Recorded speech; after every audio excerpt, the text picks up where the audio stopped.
Élu membre du Conseil consultatif de l'Union africaine sur la corruption en février 2021, Seynabou Ndiaye Diakhaté a intégré l'instance en tant que représentante du Sénégal et assume le rôle de présidente de la structure depuis cette date. Elle continue d'œuvrer pour des politiques efficaces au niveau continental. Son engagement inébranlable pour la justice et l'intégrité fait d'elle une leader respectée et une source d'inspiration pour les efforts de lutte contre la corruption en Afrique. Conscient du fléau que constitue la corruption dans le développement de nos économies.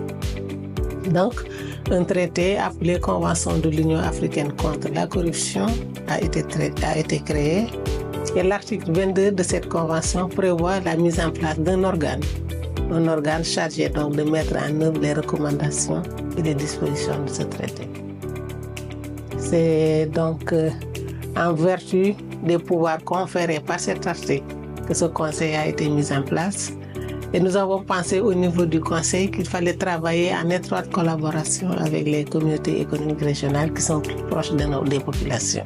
Magistrate chevronnée, elle a une solide formation juridique. Ayant débuté sa carrière au sein de la Cour suprême du Sénégal, son expérience inclut des postes prestigieux comme celui de doyenne des juges au tribunal de Dakar entre 2003 et 2007. Son parcours illustre son expertise et son leadership au sein du système judiciaire, ce qui a été déterminant dans ses initiatives de lutte contre la corruption. Vous savez, le leitmotiv de nos actions de tous les jours, c'est qu'il faut coopérer pour mieux combattre ce fléau.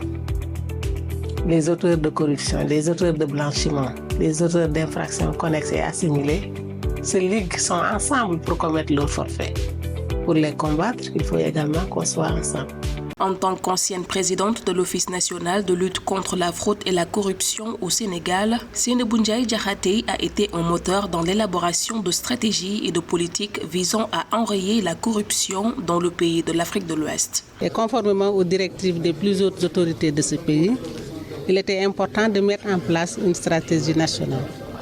La stratégie nationale, son but principal, donc, c'est de donner une dimension majeure à l'enjeu de la corruption dans l'action gouvernementale, dans les politiques gouvernementales et de l'intégrer dans les politiques publiques. Seynabou Ndiaye Diakhaté reste une figure emblématique de la lutte contre la corruption en Afrique, reconnue pour son intégrité et son dévouement à la justice. Son rôle en tant que présidente du Conseil consultatif de l'Union africaine contre la corruption lui permet de continuer à influencer les initiatives de transparence et de responsabilité sur le continent.